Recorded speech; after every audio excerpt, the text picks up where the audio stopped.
Bueno, estamos en cercanías de una fecha muy especial y son esas fechas que todos nos acordamos de cómo vivíamos la incertidumbre de la desaparición de este Ara San Juan. Primero que se dejaba de tener contacto con el Ara San Juan y después y esta situación de los familiares, de no saber qué estaba pasando, porque era información que se difundía además a través de los medios de comunicación y casi ellos se enteraban también a través de los medios de comunicación, y después la confirmación de que ya no había más contacto y de que ya no había más posibilidades de encontrar a estos 44 tripulantes con vida. Estamos hoy en contacto con Claudio Rodríguez. Él es hermano de Hernán Rodríguez, era el maquinista del Ara San Juan, y queríamos hablar con vos, Claudio, porque mañana se cumple un nuevo aniversario de aquel 15 de noviembre del 2017 cuando se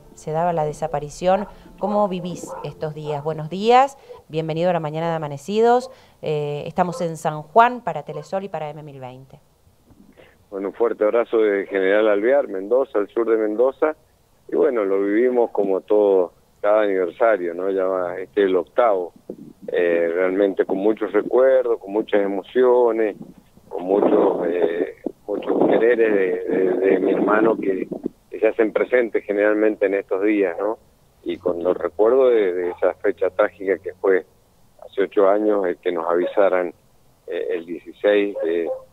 Yo creía que me llamaban por mi cumpleaños, yo cumplo los años el 16, justo mi cuñada, y era para avisarnos de que no aparecía el Ara San Juan, y lamentablemente nosotros, por charlas familiares, inclusive alguna charla que habíamos tenido en julio de ese mismo año, el 2017, aquí en Mendoza, con mi hermano, bueno, sabíamos más o menos cuál era el proceder en caso de que ellos no aparecieran o dieran señales.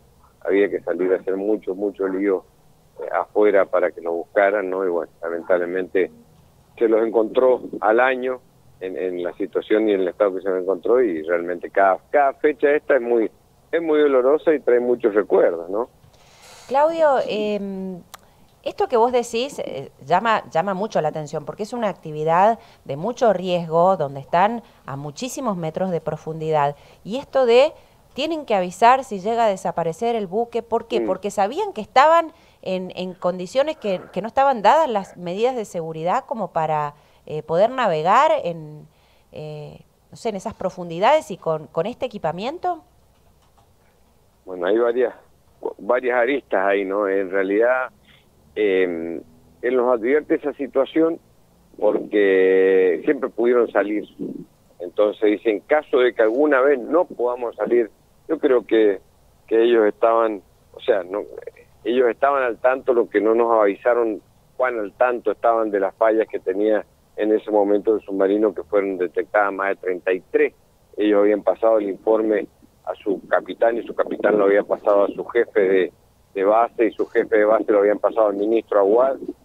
No creo que haya llegado el expresidente en ese momento, Macri, pero por lo menos hasta Aguad sí, que era la de llevar al submarino a reajustes, a dique seco, al taller. El submarino había sido totalmente hecho una reparación de media vida, que se llama, o sea, lo habían, digamos así, desarmado y armado completo, y habían cambiado todas sus partes y todo lo demás, pero a los 18 meses había que llevarlo al dique otra vez para hacer los reajustes, como cuando se te funde un auto, le arregla el motor y tiene que ir a ajustar la tapa, más o menos, para hacerlo más gráfico. Y pasaron 44 meses, sin que autorizara el ministro de Defensa, Aguad, el que el submarino fuese a dique seco. Entonces ellos ya tenían fallas, yo creo que de eso nos estaba advirtiendo, de que tenían un problema de fallas. Además, una cuestión de restricciones que tenía el submarino firmada por capitanes de la Armada, en la cual no podía andar con una profundidad mayor a los 80 metros, y aparece a los 950 metros. Bueno, un montón de cuestiones, reglas que se rompen, mal desempeño de funcionario público, que es lo que uno escucha por ahí ahora, un ex ministro que está preso por la tragedia de Once, o que tiene que ir a cumplir por no haber hecho bien las cosas. Y en el caso del Ara San Juan tenemos 44 muertos con un submarino de 800 millones de dólares, y hasta el momento no hay nadie que se haga responsable de la situación, ¿no? Hay todo un contexto que nos dice de que ellos sabían de que habían fallas, ellos las habían advertido, las habían comunicado, las habían pasado por escrito a su jefe, y su jefe los mandaron a navegar a un lugar que no podían navegar por las fallas con las que andaba el submarino, los mandaron a navegar igual y terminó en tragedia. Casi un pasaporte a la muerte, ¿no? Claro, realmente lo que siempre hablamos con los familiares, ¿no? Es inconcebible lo que pasó. Es como si vos en San Juan, nosotros que somos acá cerca de montaña, digamos, San Juan y Mendoza. Bueno, anduvimos nosotros en moto hace un tiempo atrás, que salimos con unos amigos, pasamos por Hache, por todo, por Albardón, llegamos hasta La Rioja. Es como si nos hubiésemos ido nosotros en una moto que no tenía la RTO, que le decimos nosotros acá, que no estaba en condiciones, y que a mí me mandaran igual, digamos, que yo tuviese un jefe que me diga, usted se va igual a San Juan por Hachal, por allá en esa moto, pero es que esta moto no tiene freno, no tiene esto, arréglemela primero, y a mí me mandan igual a hacerlo el viaje, ¿no? Y bueno, en algún momento voy a tener una tragedia por las curvas, contracurvas y montaña y todo lo demás. Eso les pasa a los chicos, ¿no? Y nadie se hace responsable, o sea, hasta ahora, hasta el momento, no hay nadie en prisión. Si bien el juicio va a empezar ahora en marzo del año que viene, si Dios quiere, lamentablemente no en Mar del Plata, donde queríamos nosotros que fuese, o en Buenos Aires, va a ser en Comodoro Rivadavia, y bueno, veremos cómo se autogestiona toda esa historia para asistir, los más de 300 testigos que tienen que asistir y todo, y ojalá se pueda encontrar, digamos así, no decimos nosotros culpables, no es que queremos ver a alguien preso para ver cómo está preso, sino la responsabilidad de las personas que estaban a cargo de tierra, de que el submarino no tenía que andar navegando a esa profundidad. Esa es la realidad, ¿no? Claudio, hubo un documental muy completo en Netflix, sí. Ara San Juan, el submarino que desapareció, se llama, lo vi. Vi cosas que no recuerdo haberlas vivido en el momento en el que se estaba dando la búsqueda. ¿Vos lo viste? ¿Lo recomendás para la gente que no lo haya visto? ¿O crees que muestran algunas cosas que no se condicen con la realidad? ¿Dejan algo ahí como que desde el principio más o menos se sabía por dónde estaba el submarino, pero no buscaron en ese lugar y apareció 2 años después? El documental lo vimos nosotros, es durísimo para nosotros como familiares, es durísimo, ¿no? Pues lo vivimos en carne propia. Pero bueno, es bueno para que la gente sepa cómo funciona el submarino, de qué manera, cuál era la misión. Hay muchos familiares que hacen testimonio, atestiguan sobre cómo vivían sus hijos, sus esposos, el tema del submarino San Juan, cómo daban su vida por él, terminaban su vida por él. Pero más allá de eso, lo que te hace es mantener viva la llama de la posibilidad de que algún día se pueda hacer justicia y podamos saber qué realmente pasó. Con respecto a dónde era el lugar, era ese lugar.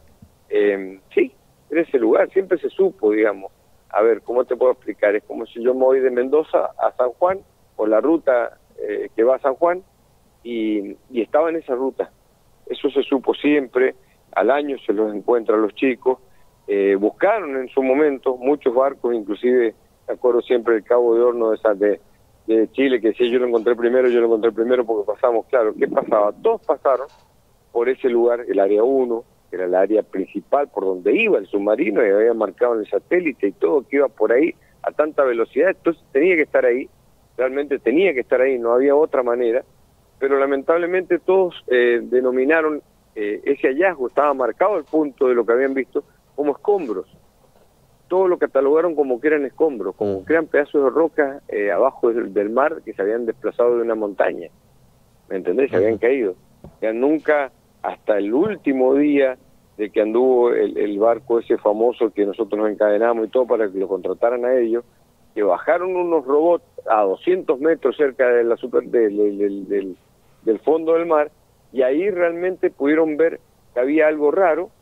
Una científica, de hecho, le pasan las grabaciones de Francia, una geóloga, ve que había un splash, como cuando vos te resbalás en el barro con una zapatilla, con una hojota, y dejás una marca. Sí. Vieron que había eso, y eso le dijeron a los del barco, che, hay algo raro en la roca cae y no se desplaza. Entonces de ahí volvieron de donde estaban, y se iban los chicos, era el último día del barco, no me acuerdo cómo se llamaba, que estaba buscando. bajaron un robot hasta el fondo y ahí lo pudieron detectar.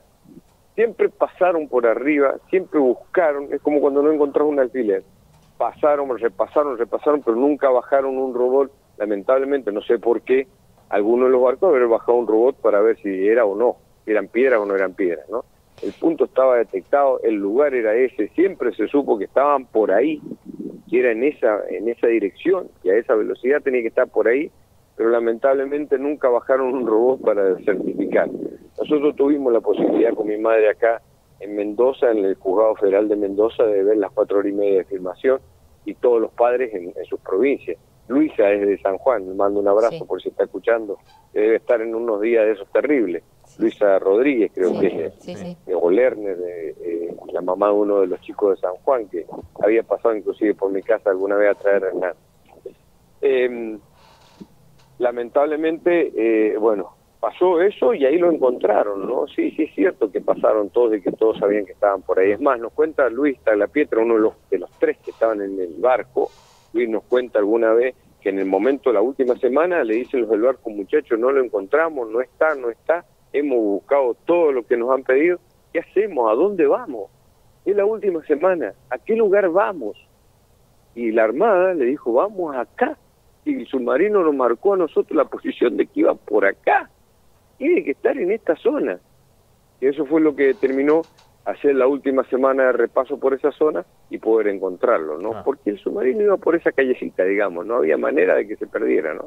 Y es importante tener justamente esto porque a partir de aquí se puede llegar a ampliar la investigación de todo lo que sucedió realmente, ¿no, Claudio? Claro, es que el problema que tenemos los familiares, que por ahí dicen, che, pero ¿cómo jorobán? Que pedimos justicia, es porque inclusive los fiscales de Comodoro Rivadavia, donde se va a desarrollar el juicio, se le pidió hace 3 años a la jueza, me acuerdo que fue justo en la pandemia, lo hicimos por Zoom, le pidieron, le exigieron, habían 3 cosas que hacer. Una era citar a Wad y a Macri por la responsabilidad que tenían ellos, como ministro y como presidente y jefe de la Fuerza Armada Macri. La otra era revisar el material ese que vimos con mi madre, por ejemplo, el Juzgado Federal de Mendoza, a las 6 horas y media del submarino, cómo quedó abajo del agua, se ve impresionante cómo quedó, revisarlo por peritos internacionales, porque hasta ahora nosotros lo que nos explicaron ese día que vimos fueron la gente de la Armada, que es la gente que está implicada en la situación, ¿me entendés? Claro. Entonces, que peritos internacionales revisen ese material, esas fotos, y por último, hay que meter una sonda, como cuando vos vas al doctor, para que te revise por dentro, para ver si realmente fue explosión, implosión, qué pasó, dónde fue. Eso hay que investigarlo, y lamentablemente la jueza no se movió en eso. Por eso nosotros en un momento pedíamos que le sacaran la causa a esa jueza, porque no se mueve, ¿no? Tal vez por falta de elementos, tal vez por falta de fondos para poder hacerse merenda de investigación, pero la investigación no se desarrolló. Veamos cómo sigue adelante el juicio el año que viene, que arranca en marzo, para ver con qué pruebas y con qué elementos ella lleva a juicio a las personas responsables de esta situación, que son 4 altos mandos de las Fuerzas Armadas, ¿no? Pero además, Claudio, se movió todo porque los familiares estuvieron ahí e incluso hubo una causa por espionaje a los familiares. Los escucharon, los grabaron. Sí, lamentablemente la causa salió, exoneró no se llama, tiene otra denominación, pero digamos así que dejó de lado a todos los que eran responsables de la investigación y que habían ordenado el espionaje a los familiares. Hace un mes, menos de un mes, nos avisaron de que habían quedado limpios, digamos así, todos los jefes de la Agencia Federal de Investigación, Macri y todos los demás, 8 en total, habían quedado fuera de eso. Ellos reconocieron de que nos investigaron, de que nos espiaron, porque tenemos la prueba. Está la filmación, están las fotos, están los comunicados, todo se lo encontró en una computadora, en una PC de la Agencia Federal de Investigaciones de Mar del Plata. Reconocen de que sí, porque están las pruebas, no pueden decir que no, pero lo que aducieron fue de que lo hicieron porque corría peligro la figura presidencial, la imagen presidencial. Entonces quedamos como que nosotros éramos unos tesoritos que andábamos queriendo hacerle algo al expresidente en su momento. Entonces de esa manera zafaron y directamente ya se archivó ese juicio, no sigue más adelante, ¿no? ¿Hay una audiencia preliminar ahora, en diciembre? Sí, en diciembre con respecto es para la preparación del juicio, de que eran teóricamente Caleta Olivia, pero no está el aeropuerto, no sé qué problema hay en Río Gallegos, con el aeropuerto, entonces lo van a trasladar a Comodoro Rivadavia. Hay una audiencia preliminar, nos está contando el abogado nuestro, que es papá, a su vez Luis Calapietra, del grupo nuestro, que tienen que asistir a esa audiencia, creo que es el 4 de diciembre, para empezar a ordenar el juicio, que me imagino que va a ser muy grande el año que viene, ¿no? De marzo, va a ser una cosa muy aparatosa y muy seguida por toda la gente del mundo que pregunta qué pasó con el Ara San Juan, como nos preguntamos nosotros. Seguro que sí. Te agradecemos muchísimo, Claudio, por este contacto con nosotros. El homenaje hoy particularmente a Hernán, que era el maquinista del Ara San Juan, y en él a todos los tripulantes que estaban ahí. No solamente es una causa de los familiares, esta es una causa de los argentinos. Y hay una situación especial que van a vivir esas mamás que hoy no van a tener a su hijo y que van a revivir esos momentos tristísimos del aviso, de los momentos de incertidumbre y después de la confirmación de que ya no era posible encontrarlos con vida. Te agradecemos muchísimo este contacto. Bueno, un fuerte abrazo, pero mira, te voy a mandar un fuerte abrazo especialmente para los familiares, y si alguno lo escucha por ahí, la conoce a Luisa, por ahí compréndanla, si ya no los atiende o algo así, es que estos días son demoledores, se te viene todo el recuerdo encima, todo el cariño que le has tenido a tu hijo, en este caso Luisa, me imagino cómo va a estar ella, porque lo siento por mi mamá todavía está con vida, está acá cerca mío, y son días muy duros, y bueno, uno como hermano mayor yo lo siento también así que bueno, un fuerte abrazo a la familia de Luisa de que es San Juan, y sepan comprender por ahí cuando no los atienden o algo así, es porque realmente es muy difícil poder expresar, hablar y poder estar ordenado o poder estar calmo ante fechas tan significativas. Les mando un fuerte abrazo en Mendoza y gracias por estar siempre. Muchísimas gracias. Ahí estaba entonces. Justicia por el Ara San Juan, que esté bien. Gracias.